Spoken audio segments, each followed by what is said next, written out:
Let's unbox and see how well these clippers work. There's a large size cape included with the strings in the back.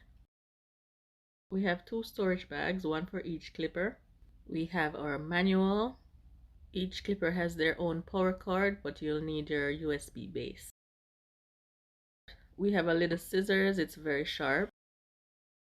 We have a neck brush, lots of guards, some oil, and a little brush to clean your clippers. And here's the tool unit. This is the large one, and it looks really nice and feels really good.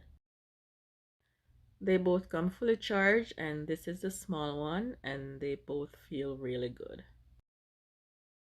And it's not too loud, and there's hardly any vibration. Now here's all my pieces. I'm going to cut my husband's hair and see how well it works.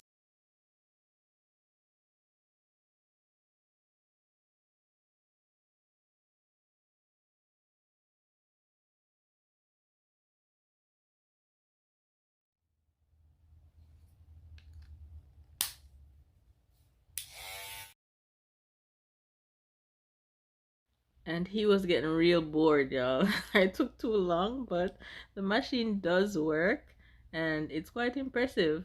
Now it's time for me to replace all my old machine that I've been working with. I mean, I'm not a barber, I'm no professional, I just cut everyone's hair in the house. But I'm really slow. He was actually falling asleep on me. So I think it's a really good machine and the battery life lasts a long time. Even though I was moving really slow, the battery only went to 84% when I was done. Thanks for watching. For more, subscribe to my channel, like, comment and share.